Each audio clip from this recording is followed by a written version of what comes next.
Welcome to the 34 Motorsports Product Showcase. We're proud to offer the full line of Simpson Racing safety products. The Shark Speedway is a perfect brain bucket to keep your melon as safe as possible. We carry every model and size of Hans device, and these have saved countless lives. The Hybrid Pro Lite is an alternative to the Hans device and is just as effective. The DNA 3-layer suit offers maximum protection when things get hot. And hey, dude, those comfy shoes won't help one bit when things go south. Keep those hands ready to work with a pair of Vortex FIA gloves meeting every current standard. From 5 to 7 points, we carry every one of the Simpson harnesses, keeping your rear end right where it should be. Keep all your gear clean and together with the helmet and FHR bag, and always be ready to hop in a race car. Visit 34motorsports.com and order today.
Good evening, everybody, and welcome to another edition of the Highside Hustle right here on the National Racing Network. I looked at Adam in his Caps gear. I don't think he's going to be watching the Caps game at all during this here. He kind of got me distracted, and the Phillies just scored over, and I can't believe that. So it's a good way to start the show off here. Welcome, ladies and gentlemen. My name is Bert. Alongside me, as always, is Big Sexy Adam Rubright, rocking the red tonight, and our executive producer Chris Graham. And Adam, we have a lot to get over with in about 10 minutes here because we have a hell of a show lined up for these people here tonight. Because join us on the Fredericksburg Eagle Hotel Hotline tonight will be one of us at the Bristol Bash this past Saturday night.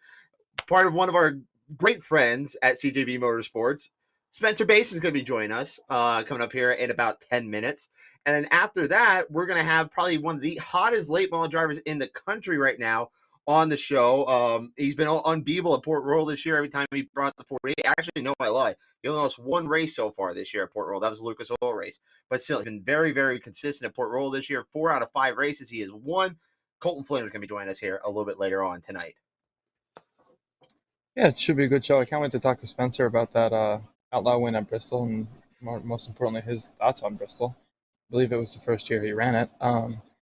Also, I'm not going to say I told you so, but I told you so. I said last week on the show that Schuhart was going to break on through on the win column for the year, and I'll be damned if he did.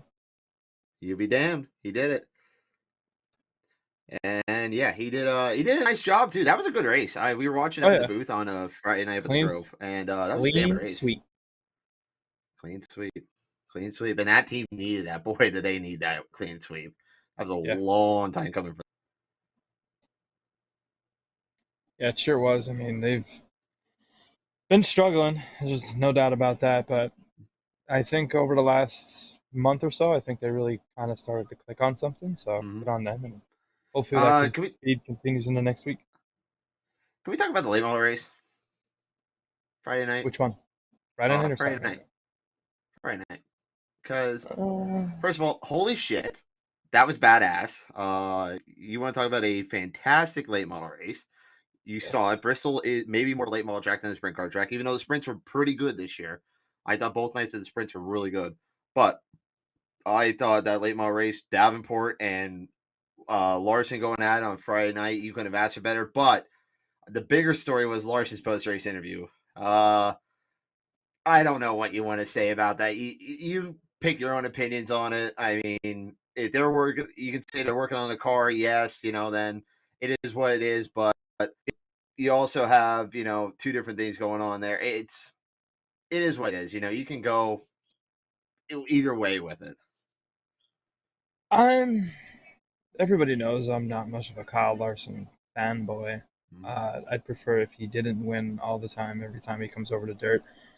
But I kind of feel for him just a little bit, because if they were like legitimately having transmission problems, and the guy who pushed him off was pushing him off out to the track instead of the staging where he was supposed to go, that's not necessarily the Kyle Larson and crew issue. That's more of a confusion between push trucks, track officials, and the Outlaws. I mean, Yeah. I won't necessarily fault him for it, but I guess a rule's a rule when you consider it and put all things aside.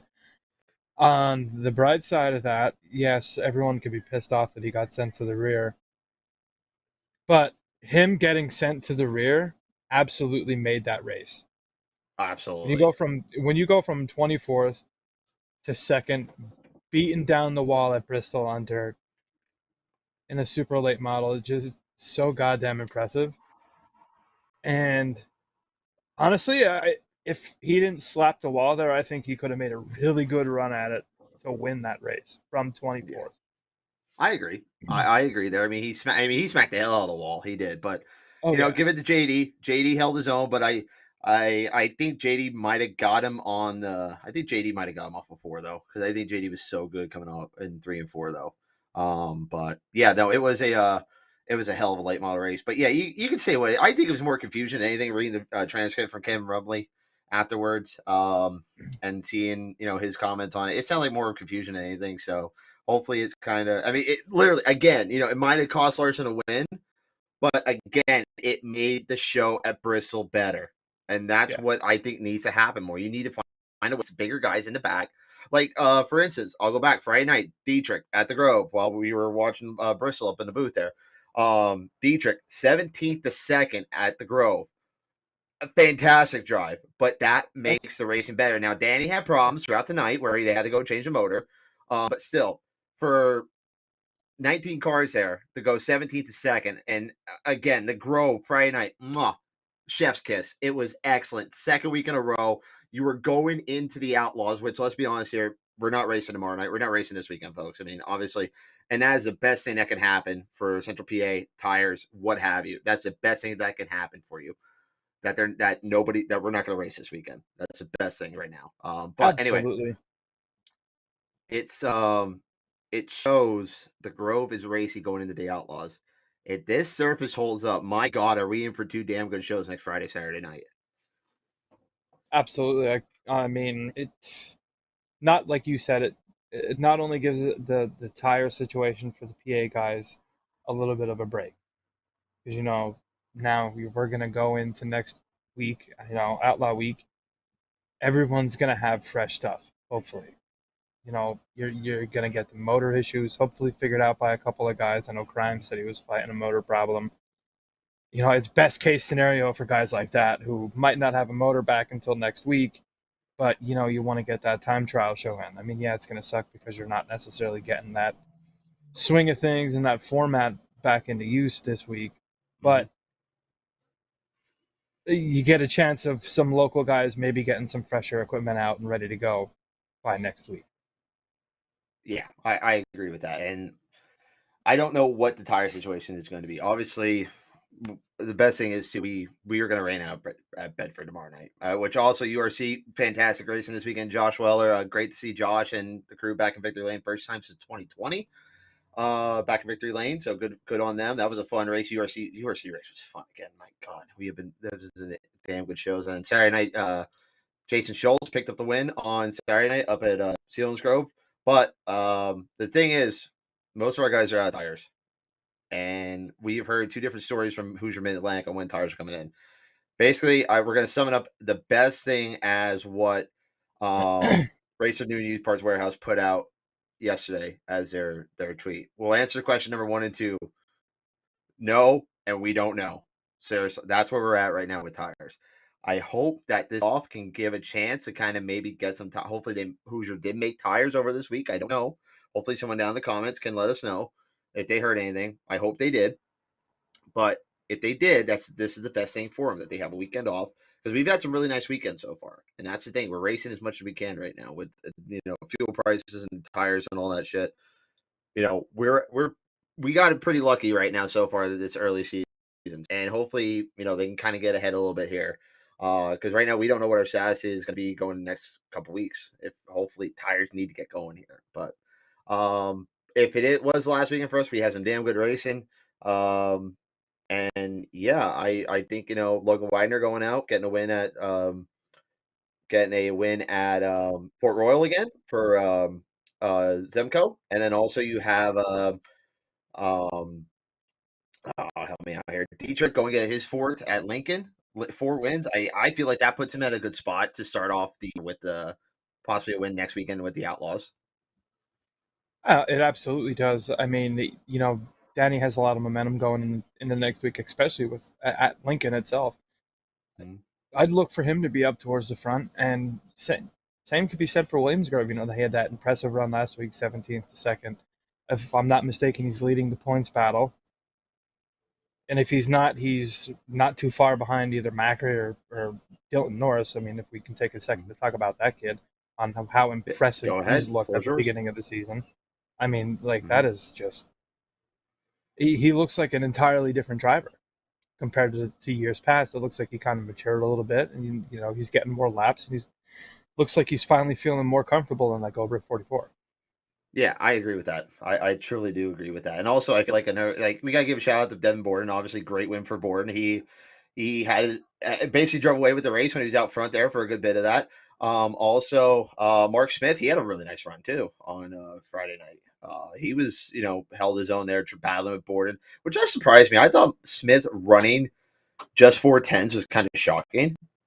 And there was only 2 guys that ran double duty, which was Steve Buckwalter and Lucas Wolf that ran double duty on Friday night. But yeah, I feel like that we are in for a really, really good thing coming up here. So, all right, ladies and gentlemen, well, let's get him on right now. He conquered the last great Coliseum here this past Saturday night at the Bristol Motor Speedway. He's joined us now on the Fredericksburg Eagle Hotel Hotline. Driver of the CJB Motorsports number 5, Spencer Bayston. Spencer, welcome to the Highside Hustle, my friend.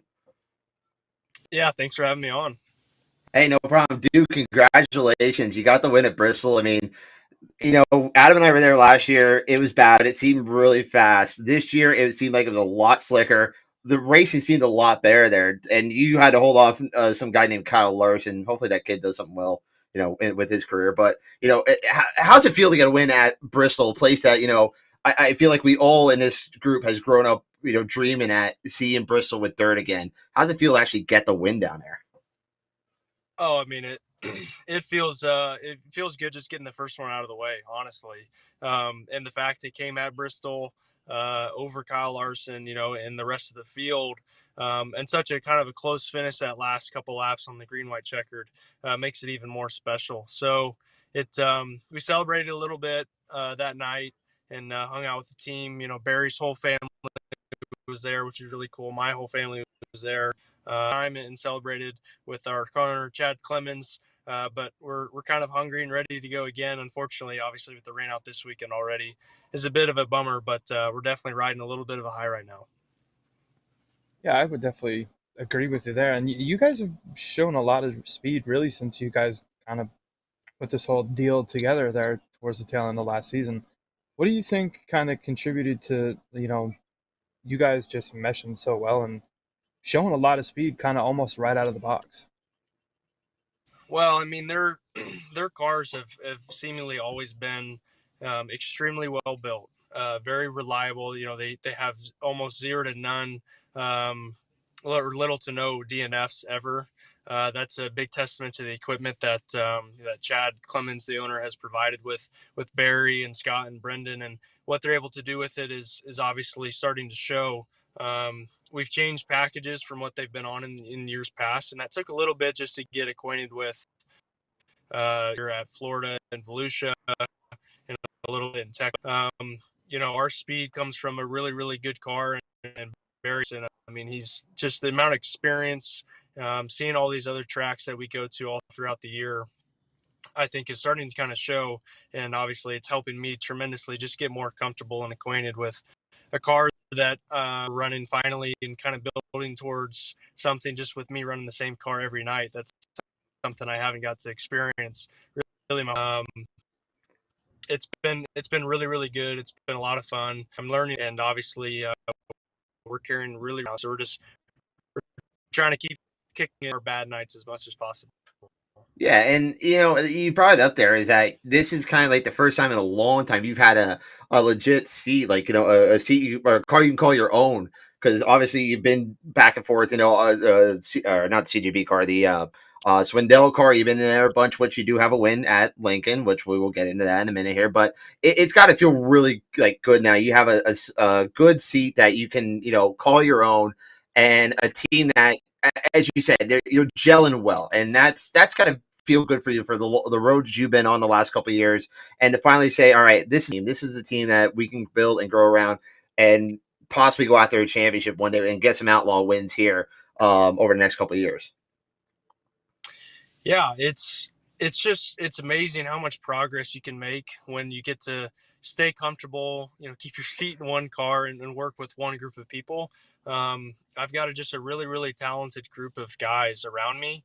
And I feel like, when you're in the same car for multiple nights back to back to back, your confidence grows and what you're able to do with a race car, because you trust what's underneath you, and you trust the feeling and the sensation you have from inside the car. So you're able to really make big strides every night, and kind of carry that into the next night and attack the next night the same as the night before. So it's just a really, really good experience, just kind of getting to that point where every night I go out and I have the same comfort and the same feel, and I'm confident in my driving, which I feel like is showing.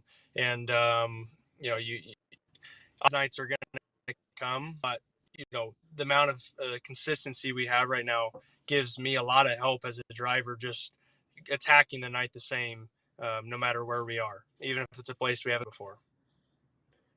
Definitely, and you're going into Williams Grove and Lincoln this week, which you have a win at Lincoln. Williams Grove is a beast of its own. How do you feel going into this next weekend? Yeah, I'm excited to get back out to kind of the home state of the team, and run out of the shop, give those guys a chance to kind of go home every night. I think that's really, really important. But Lincoln's a kind of a unique place, and obviously, like you said, we've been a race there in the 39 car.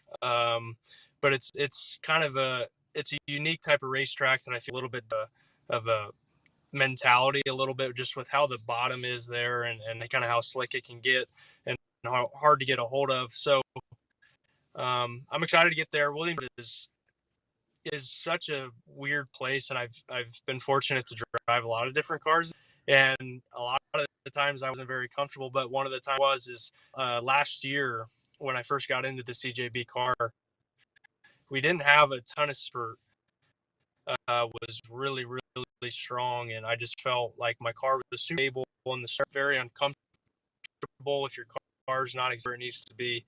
And we felt really, really good. Just like I said, we didn't have a ton of speed, but I think that's much better this year. So excited to get out to Pennsylvania. It's such a crucial part of the schedule, and it's kind of seemingly a make or break time when you do swings, because the PA posse and their local guys are so strong that it doesn't have a bad night and all of a sudden you're looking from the outside in. Yeah, and that's I think I talked to almost every outlaw driver that's on here. It's like you brought up, PA is such it's such a key factor in this championship battle. I know you guys you're all over the country. You got to be consistent everywhere, but you're in PA. What the PA? We'll call it Jersey. I mean, Bridgeport. My God, it's just literally it's right there. You spit over the Delaware. It's right. It's in Pennsylvania, so we'll claim it as Pennsylvania tonight. But still, you're in here 10 times in a season. That's a lot for one series in one area. I don't think there's another area you go to that much in a season. So I mean, make or break your season. And as you said, you're good at Lincoln. The Grove, you guys are finding speed at. That 5 car has always been good, whether it was David in the car, Brent was in the car, Paul was in the car. It's always been a good car there at the Grove. You have a win at Port. This might shape you up here. I mean, to maybe make a run. I'm not going to say, I don't want to say championship this year, but a possible top 3 podium run here this year with Pennsylvania itself. Obviously, you got to be good throughout the rest here, but Pennsylvania itself, those 10 races, that can help you out a lot.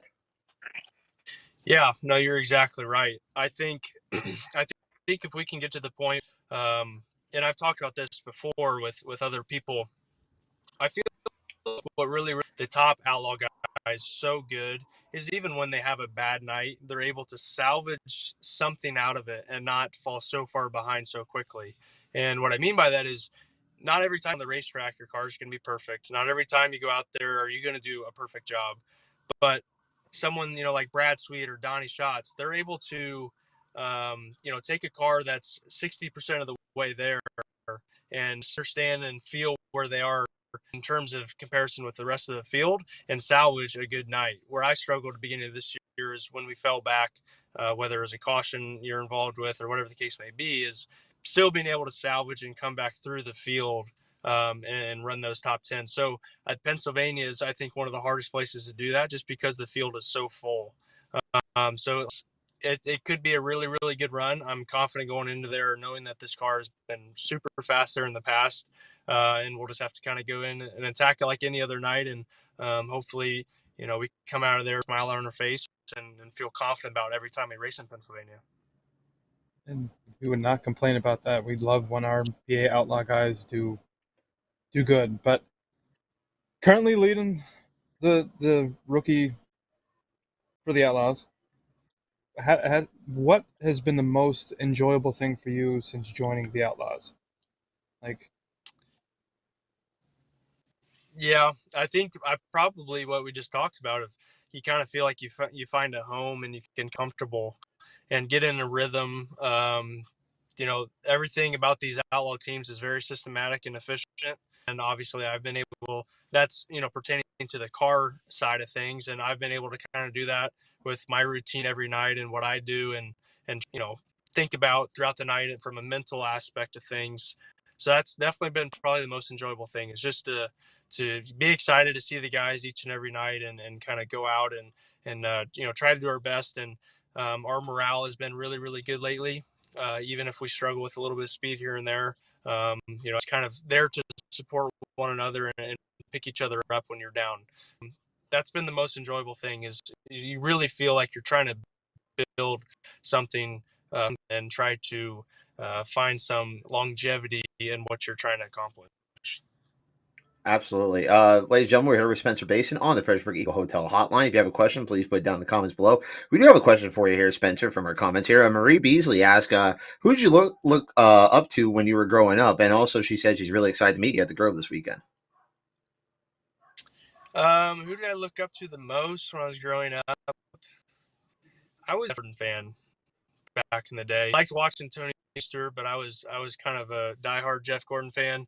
Ever since we've gotten into the dirt world stuff, Brian Clausen was kind of my guy early in my midget of when I was truly actually a lot. Obviously ran with him, and I really looked up to him because I felt like he was professional on and off the track. He did the IndyCar stuff, and just a good mentor for young drivers of what to try to be someday and kind of shoot for. And then I think now a little bit of where we're at now, probably Donnie Schatz is still the best guy that I've seen in my era. I was too young for the Steve Kinzer days, really, when he was in his prime. But what Donnie was able to do there, a few years back for many years in a row of just kind of world domination was really cool to see. So being able to get to race with those guys every weekend is definitely a great experience. And you just learn so much just kind of sitting back and trying to absorb as much as possible. Definitely. And how weird is it necessarily? All right, so you switched over from the midget side of things up into now the 410 ranks. How weird is it kind of, getting a feel for the other drivers and their characteristics and like what you think they're maybe might gonna do on any given corner? Yeah, I think it's just I've kind of stated this before of every person, each one of us, we all have our own characteristic traits, and we communicate with people, walk, how we move, how we just do things. Drivers have those same characteristics from her, and um, as you're racing with certain guys on the track, you're able to almost kind of think about what they're trying to think about, because they very systematic. They do a lot of the same things and kind of maneuver the same way. So through just watching a lot of videos and racing with these guys enough, you start to kind of try to predict what they're going to do and kind of attitudes. And that's kind of came into play with Kyle this weekend. I figured he was going to throw another one, but he's not generally the type that would smart in surroundings, that I felt like if I could just get close to my rear and he could hear me, that he might leave me a lane. Obviously that worked out in my favor. But yeah, the characteristics, but as you race, you have to learn more about your driver and how they act on the racetrack. Yeah, I agree with you there. Now, we were talking about this before the show. You don't have a midget win in PA, do you? We were trying to debate this on PA earlier. You don't have a midget win in PA, do you?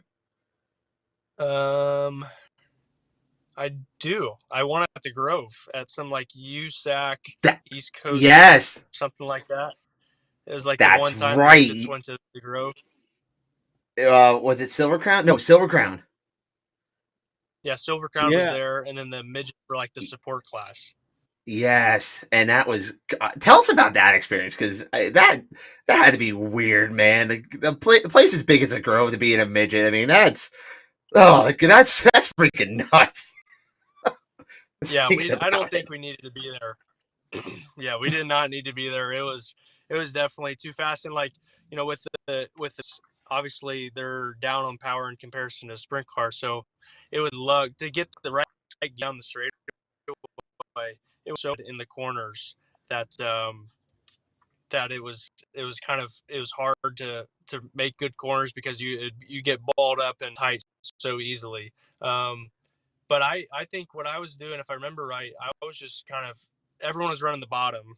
I was kind of moved up into the middle lane a little bit. I just carry a lot of speed and run in off someone's right rear, and then would kind of slide across and try to just carry as much momentum as possible. And we ended up winning. It was cool. God, I forgot. But I think that's my only one. Went there. Yeah. I think that's my only one in Pennsylvania. That has to be like the sketchiest thing ever. Like I'm running a midget at Williams Grove. But then again, like I've seen some pretty sketchy bull rings too, so that's true. That's very true. There's a lot of sketchy tracks you've been to, man, and I tell you what, it's helped your talent out immensely. And we're looking forward to this coming in here with you guys and everyone. But actually, I got one more question before we let you go here. With the whole situation going on with tires and that, has that played in the back of your mind? Like, okay, maybe I got to save myself a little bit later in the night, or maybe try and take it a little bit easier, so maybe I could save that right rear so for a little bit later. I know the Outlaws changed their rules up to run one tire a night, but has that played in your driving style at all the last couple weeks? Not yet. Bristol, they kind of did away with that rule just due to the circumstance of the place, and like we didn't really want to go out with abused tires. Like you probably get away at most tracks, but Hobstadt, we didn't have that issue because the place doesn't really burn tires. Bristol, we got to put new ones on. But now moving forward, I think it's definitely you're gonna have to take that into consideration, because we used to do that with the All-Stars because they have a one tire rule that if you're in your dash spot, or if you're locked in the heat race and there's still a few laps left, you're trying to save your tire as much as possible. So you definitely take it easy. So I don't think it's going to change how I attack restarts and things like that. But an open track, if where you need to be on the racetrack in terms of position, if you can try to save a little bit for later in the night, then absolutely, you're going to have to. I feel that 110%. Well, dude, we're going to let you go here. We thank you so much for your time, man. Really appreciate it. We can't wait to see you and everyone with CJB coming up here next weekend. But who do you got to thank for your win on Saturday night, and also getting you up and down the road this year? Yeah, it was just a really, really cool night. And like I said before, Chad Clemens, our owner, was there hanging out with us, and it was really cool for him to see it. And then all, good publicity and a good weekend for all of our partners, Signing Day Sports, JRC Transportation, Nice Creek and Landis, Eckenbrough Trucking, High Performance Lubricants, helping me get up and down the road, Bubbly Bell and Bubbly Brands. So every purchase we make, or every sale we make at the merchandise trailer, we give out some free bath bombs. So that's really cool of their company to help support and try to market a little bit of the different side of the racing industry with all the wives. I think I got one of those last year for why do I feel like yeah, I did get one of those last year. I think it might have been So I think Knoxville or something. yes, it was. Yes, Pretty it sure. was. So it was Knoxville. But hey, dude, congratulations. We can't wait to see you guys next weekend, and best of luck. Well, I guess not best of luck this weekend because you're not doing anything. Have fun this weekend. Enjoy your weekend off. We'll see you Wednesday night down in Lincoln, man. Thank you. Appreciate it. Thanks for having me on. No problem, buddy. Anytime. There he goes, ladies and gentlemen. Spencer Bayston going off the Fredericksburg Eagle Hotel Hotline, and good conversation. Kid's good. He's going to be a stud on this outlaw tour. And when we were talking about this, literally, like when Natalie, we're good friends with Natalie Jackson of CJB Motorsports, and her and Barry are great people. And we had we looked at each other when Spencer won on Saturday night. We said we got to get him on the show. There's no way Natalie would kick her ass if it didn't happen. So we got him on. Good conversation, and I think they're going to be very tough to beat coming up here. Yeah, it was a pleasure talking to Spencer. He's a good kid. I think he's going to do great things on the Outlaw Tour. That definitely wasn't the last win of the CJB Motorsports team season. So there's more coming. It'd be pretty rad to see one next weekend. He said he's not really necessarily the most comfortable at Williams Grove, but he feels comfortable in that car. So, dude won the midget at the Grove. Yeah, dude. Think about that. That has to be sketchy. That's sketchy as shit, man. I forgot the midgets ran the Grove. We were, what was that, 2017, I think it was? My God, we were dumbasses. And that's what, 5 years ago. I think it might have been the first time Silver Crown was back. Crown, yes. That was 16 then. The return of the Silver Crown. God almighty, that was sketchy as shit, man. Oh boy. Well, ladies and gentlemen, we're gonna take a commercial break here tonight, but when we come back, we're gonna switch things up a little bit here. We're gonna talk some full fenders guys here, as we have one of the hottest late model drivers in the country. He has 4 wins at Port Royal in his very young season coming up here. Colton Flinner will be joining us on the other side of this break. Stay tuned, folks. You're watching the Highside Hustle.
Welcome to the 34 Motorsports Product Showcase.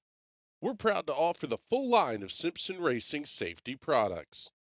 The Shark Speedway is a perfect brain bucket to keep your melon as safe as possible. We carry every model and size of Hans device, and these have saved countless lives. The Hybrid Pro Lite is an alternative to the Hans device and is just as effective.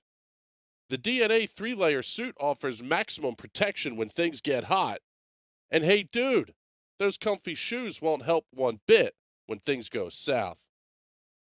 Keep those hands ready to work with a pair of Vortex FIA gloves meeting every current standard. From 5 to 7 points, we carry every one of the Simpson harnesses, keeping your rear end right where it should be. Keep all your gear clean and together with the helmet and FHR bag and always be ready to hop in a race car.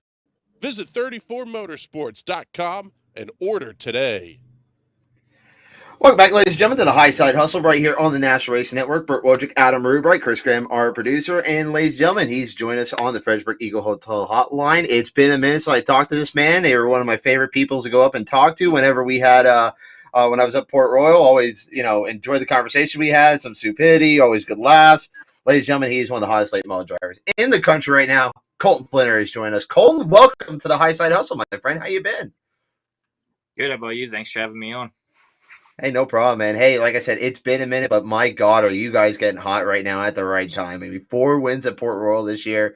And, I think, this is rolling right now, man. I mean, I know you guys have some other commitments going on right now, but wow, 4 wins at Port Royal in a very, very young season. How's that feel to start this year off? It's a pretty amazing feeling to start off 4 for 4, 4 for 5 if you count the Lucas race, but That's 4 for true. 4 in weekly. But the car we got right now, it's really, really stout, and I think I could put it up against anybody right now. That's how confident I am in it. That's for sure. And, you kind of piggybacked last year's, rise into the beginning of this season. And what do you think you learned towards the tail end of last season and kind of carried into the momentum into this year? We got hooked up with some people over the winter that really helped us out and has taught me how to drive better than what I've been doing. And I honestly think all of it just matured a lot over the winter and just kind of started using my head, I guess, instead of thinking I needed to beat the wall down to be fast. I always watched guys like Overton and Davenport last year, and they were so fast through the center of the racetrack, and that's what I thrive to be, as one of them guys. That's a great answer here. That is that you don't have to beat that wall then at Port Royal to be fast. When Steinley has that track slicked off. I mean, we saw in the Lucas Oil race that place is three lanes deep, and when you roll that middle, when that middle's hitting, man, I mean that's one of the fastest lanes around anywhere, and you can get anything rolling there. And I think that since you found that there, has that made you a better driver? Not just made you a better driver at Port Royal, but overall in general. Like, do you feel like this made you a better driver anywhere you go now? That you kind of settled yourself down a little bit. That's for sure. I feel like slowing myself down. I mean, I've always been taught you got to go slow to be fast sometimes, and putting that all together right now, and it's starting to work. I mean, we haven't had the most luck at other racetracks this year with just mechanical problems. Like the car at Port is strictly just a Port car. I'm nervous to take it anywhere else, as good as it is. But the bugs out of it, but I think when we get the other cars hitting on all the right cylinders, all 4 of our cars will be really good this year. Yeah, definitely. And, I know how much work went into just helping on one modified. I can only imagine what it's like to, try and prepare 4 different cars. Take us through like that and like a normal, kind of work week with the race car. For me, I usually try washing on Monday and Tuesday. I help my dad also. We own our own mechanic shop, so I kind of got to help him too, plus work on the racing stuff. But it's me and him that does everything, mostly me. I'd wash the cars, maintenance them, do the tires, wash the truck and trailer. So I kind of have a schedule and what I want to do each day to make sure everything's done by Thursday night. So when we load up, I know we're 100% prepared and can go anywhere. Yeah, for sure. And, it's kind of a different thing, too, because Western PA late models, I feel like they're kind of a different breed out there. Obviously Central PA late models, it really, once you hit like the Central PA area, late models start kind of to get out west, and then obviously that. But I feel like that you get in that where you're at there out in Allison Park there, that Lernerville style, then you get some Ohio late models, which is a big hotbed. Obviously West Virginia is not too far away down there. That's a different breed out there with those late models. There's some really tough competition out there, but it seemed like you're gathering all at Port Royal on Saturday nights, and it's the issue. I think because I haven't seen the car counts every week so far, but they may be down a little bit, but the quality is still there, man. I mean, you're still going to some very, very tough competition that Central PA has to offer at Port Royal on Saturday nights, even Western PA. You guys are still, there's some stiff competition out there, man. That's for sure. I think the competition, no matter where we go locally, is so good right now. I think everybody pretty much has the same equipment anymore, and it makes it tougher because it comes down to the driver and who's best at like Port Royal or Lernerville. I mean, Lernerville, we're up against Jarrett Miley or Michael Norris, and they're really good there. And Port Royal, I'm up against Kyle Lee and Trevor Feathers and Stoller, and we all know Gary Stoller. He's been racing for many, many, many years, and he's extremely fast, and he can teach you a lot. Also, I learned a lot from him last year. He always was driving around the bottom of me, and I'd be up on the wall, and I was just shaking my head because usually you got the momentum up off the top to pass him, and he'd actually pass me on the bottom, which never made sense to me until this year. Like you said before, sometimes you got to go slow to be fast. It never made much sense to me, but I mean, I guess when you're the actual driver, it kind of starts to make sense, when you're just kind of go off the corners. When you're running on the bottom or in the middle compared to beating the wall down, and you're like, where are they going? Sure. Yeah, definitely. And so let me ask you, you were obviously supposed to run for ULMS rookie this year. Are you still doing that? Are you still running for ULMS, or are you guys going to focus on more on Port this year? I honestly can do both Port and ULMS. Somehow No shit. their schedules don't all, which is really, really awesome. Wow. So I'll be able to race all the ULMS races and all the Port races. Damn it. You know what sucks is that it's going to rain out tomorrow night, and y'all were supposed to come up here. I don't know. Were you coming to Big Diamond tomorrow night? Damn it.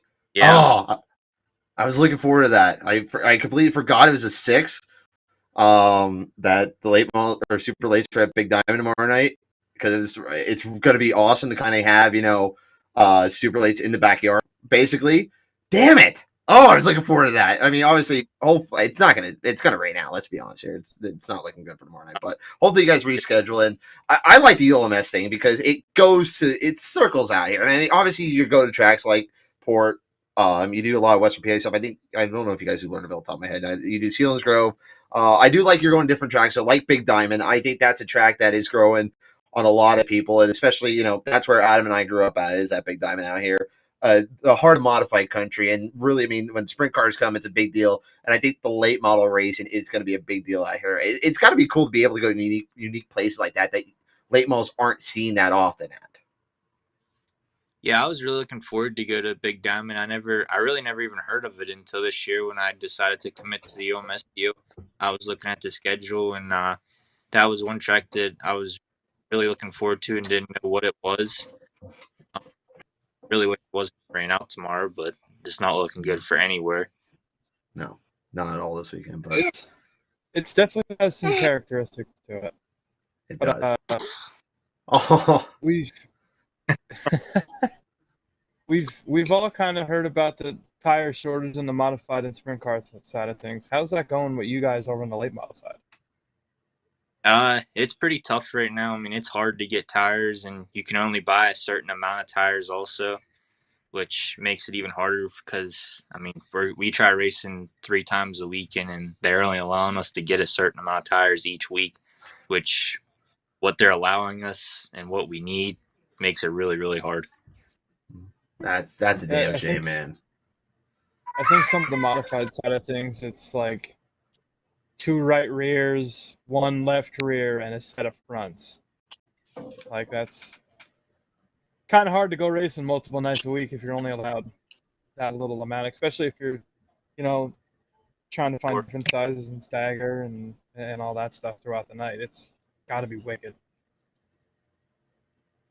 So they got to do something, all the Hoosier and all that stuff, because there's so many big races that are coming up this year, and we're going to be doomed on tires because they're not going to be able to supply what we need. That sucks. But hey, there's a huge Colton Flinner fan checking in the comments. He wants what makes that car go around at Port, and the hit on that car is there's a sticker on the deck, on the spoiler of the deck lid. On the deck lid. It's what's his name? Dizzle. Oh, Hawk Dizzle. Hawk Dizzle. Yeah, That's the car. That's the sticker. That's what makes us go fast. I told him I need more of them. Oh, but just do a whole Huck Dizzle car for the boy. My God, what a photographer that is. Do you see him like on the front?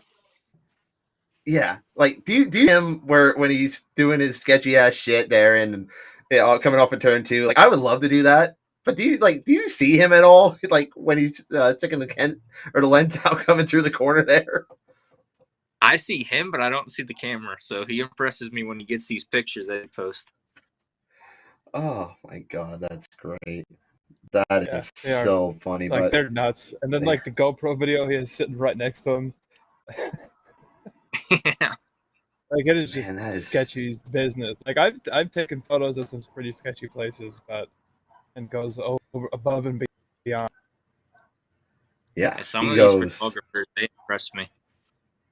Man, I do. I mean, I love when you get to go like some sketchy place. Like I think my favorite probably is Hagerstown.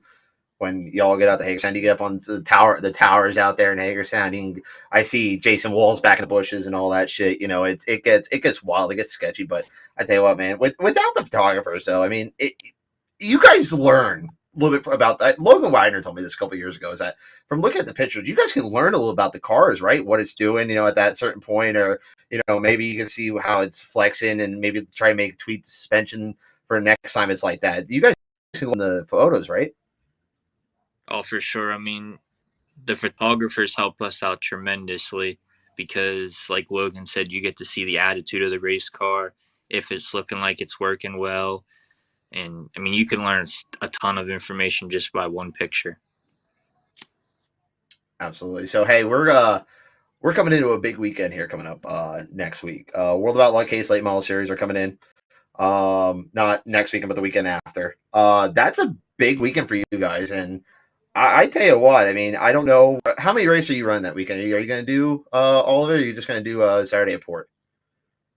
I'm not really sure yet. I'm thinking about running all three of them because isn't that the week that they go to Orange County, Marion Center, then Port?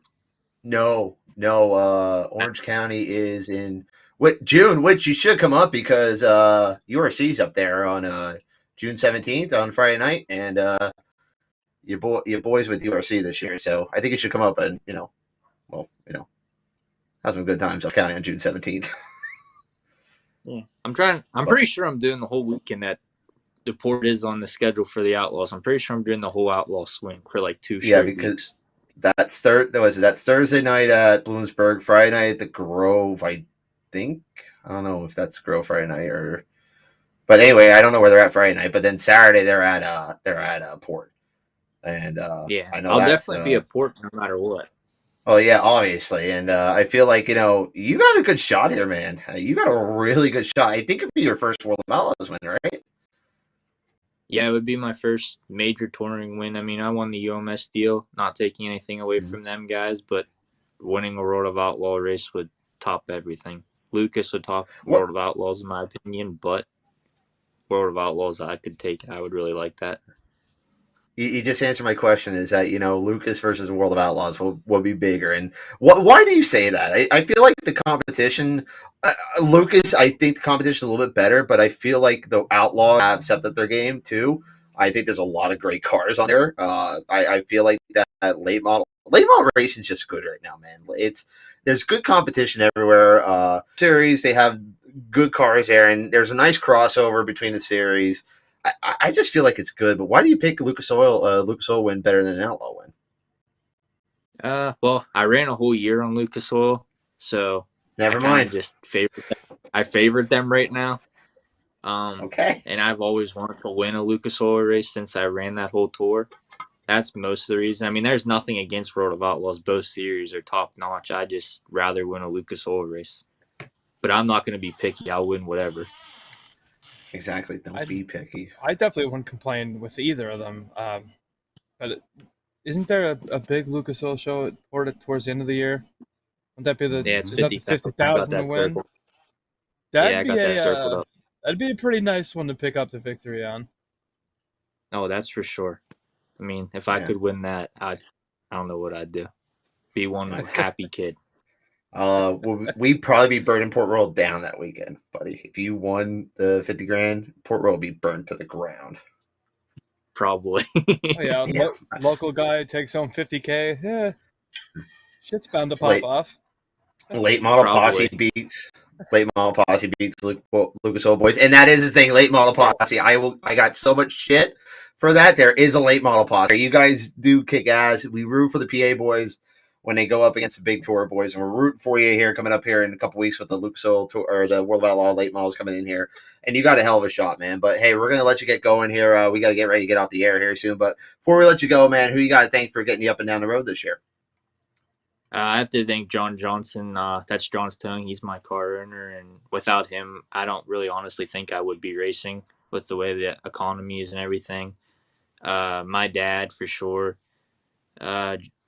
All-American Framers, River Salvage, Jake Brake Customs, Randick Towing, Garvin Scrap Metal, Cornet Racing Engines, Penske Racing Shocks, Randy Weaver, Jason Durham, and everybody that supports me week in and week out. Without the fans and all the great people and the great racetracks, there wouldn't be anywhere I wouldn't be where I'm at. Absolutely. Well, dude, I tell you what, like I said, yeah, I always enjoyed coming up there talking to you and your family when I was at Port Royal, and I miss you guys for a sprint car guy. I do love my late models, and I do miss you guys a lot out there. Hopefully we'll be back up there calling some late one day, but good luck to you, man. This coming up here this week, or well, not this weekend. I don't think we're racing anywhere this weekend, but if we do somehow by the grace of God race this weekend, good luck to you, bud. And not, we'll see you in a couple weeks when the World of Outlaw late models report, man. Best of luck to you, man. Sounds good. Thank you for having me on. You got it, buddy. Colton Flinner on the Fredericksburg Eagle Hotel Hotline, sending off for the night. That was a fun conversation. I love when we get to talk to late model guys. It's especially good people like that. Very good people, and this is a long time coming for that team. Again, a good small team operation. I think they got a good shot at getting a World of Outlaws win coming up here in a couple weeks. Oh, 100%, especially that date at Port Royal. I mean, I'm sure every time a traveling series is in at Port Royal and the surrounding area, like, he has that thing, circled, checked off, like, let's go, let's ready to do this. Like, showtime. Yeah. Hey, before we get into our Finches news and notes here, our boy Sean Leiter from 34 Motorsports, by the way, 34 Motorsports sticker down below, all the updates here. He said he went to Bridgeport for the first time on Saturday night. Holy shit, that place is badass track. I agree. And that is why I am not going to be going to the Outlaws there in 2 weeks, just because I don't want to be sitting in traffic at 6 a.m. when I have to go home for work. At that time, I have to be at work at 6 a.m. because it was announced today. Sorry, go ahead. It's historic possible crowd. That does not bode well for trying to get home for work early in the morning. And not trying to get out of a one-way in and out place. That's the only downside about Bridgeport, because it was announced earlier today. And we'll start off our quick Finches Meat Markets news and notes, where nobody beats his mint like Finch does. Christopher Bell is going to be in for Lincoln on Wednesday night, but then also was announced he will be in at Bridgeport the following Tuesday, and also Kyle Larson will be in on Tuesday night. Probably Alex Bowman in too. So for that, it's a hell no. I got to get to work. I want to be there. Don't get me wrong. I want to be there. I just won't make work on Wednesday morning if that's the case. Thank you, Dirt Vision. Thank you, Dirt Vision.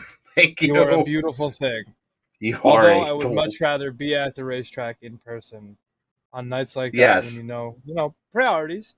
We're adults. We got bills to pay and such like that. So. And if it wasn't 2 hours away, absolutely. We'd have to fight through Philly traffic, probably, too. Oh, yeah, 100%. Anyway, what we got in news and notes? We'll get into it. Everyone knows this by now, but in case you missed it, Eldora canceled Let's Race 2 this weekend due to weather, wet grounds, and not being able to work the new dirt into the racetrack, which you kind of caught a glimpse of it last week on Castrol Racing United America. It was choppy, and it needed some work. Since then, it rained, I think I saw 2 inches there, with another 2 or more on the way. That doesn't exactly bode well for trying to get a racetrack worked in.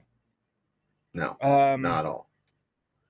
My favorite thing on this week's news and notes is Ryan Newman set to run the Little 500.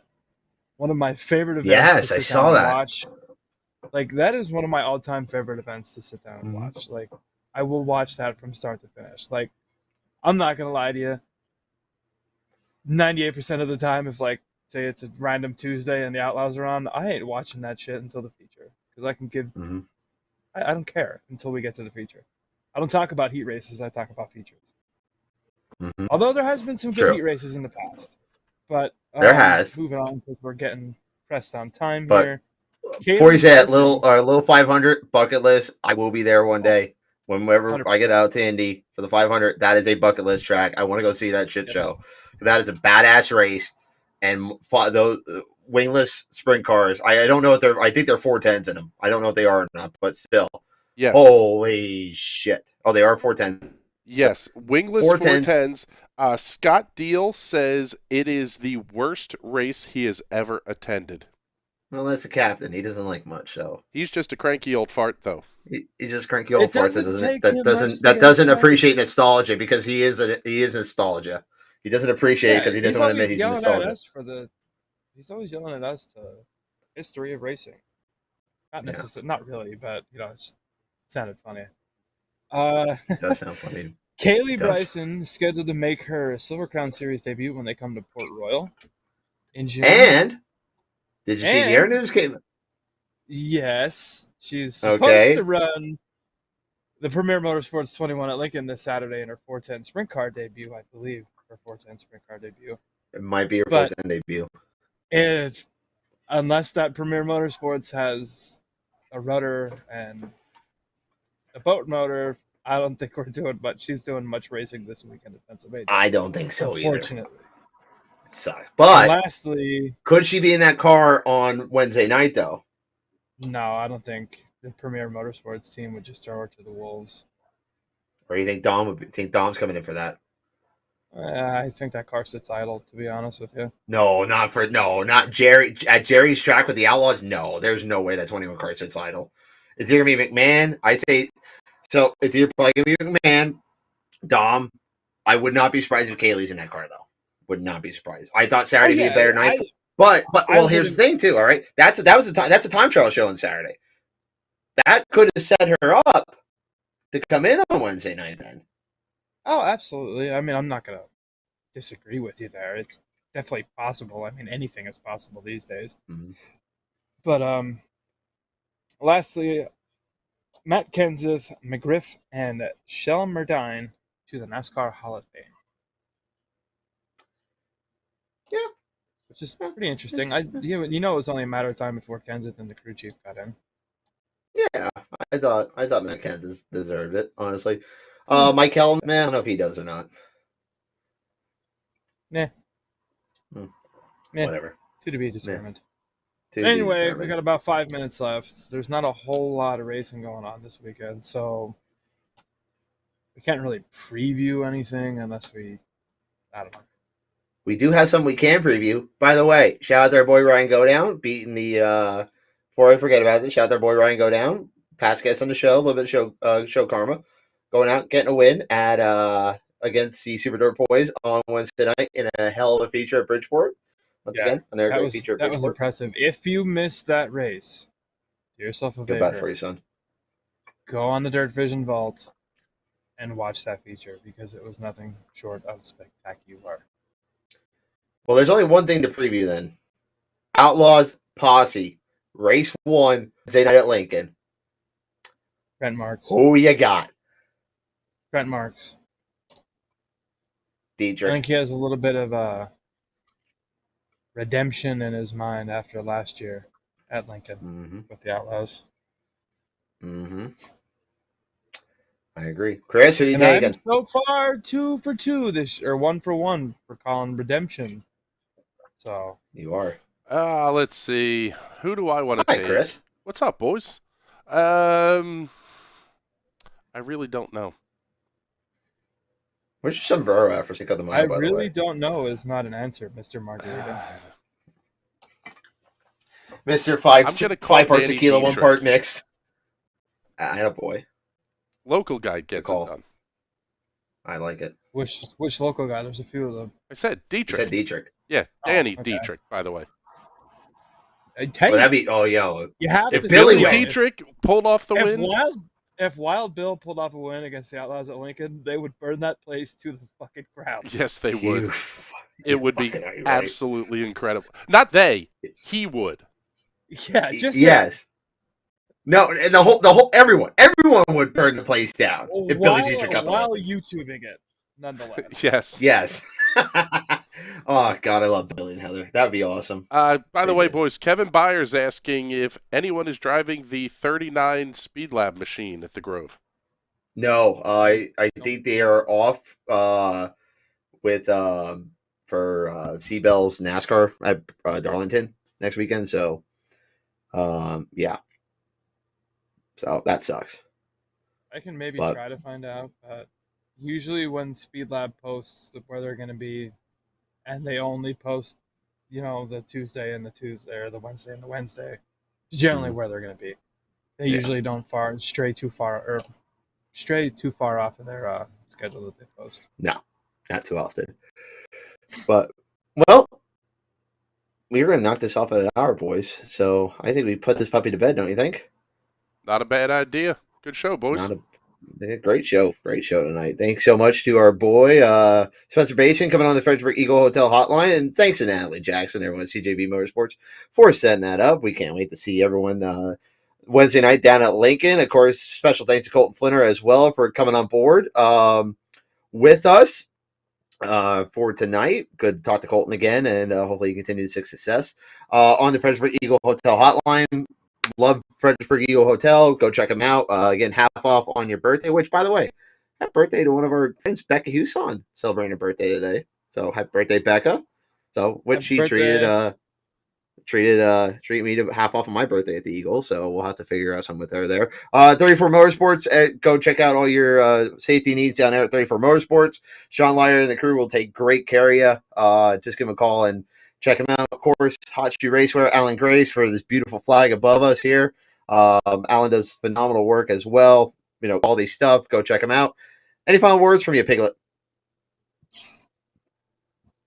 It's outlaw season, boys and girls. Let's do this thing. Go Posse. Ladies and gentlemen, thank you so much for joining us here on the Highside Hustle on the National Racing Network. So far, tentatively, right now, we will be back next Thursday night. If Lincoln was to rain out and they would run the Outlaws on Thursday, we will not be on next Thursday night. But tentatively, right now, our plan is to be on next Thursday night. So we'll keep you updated with that. But thank you so much for joining us. Watching the comments. Knock on wood, the way too early weather looks excellent for next week. Knock on wood. And hopefully it stays that. But your father, Peter Rubright, will fill us in on that throughout the week. So we'll see that. So I had to throw that in there. Go check out the weather too, folks. Anyway, ladies and gentlemen, that is Big Sexy Adam Rubright for executive producer Chris Graham. My name is Bert Wojcik, folks. Keep on hustling. We'll see you all next week on the Highside Hustle. Go Posse.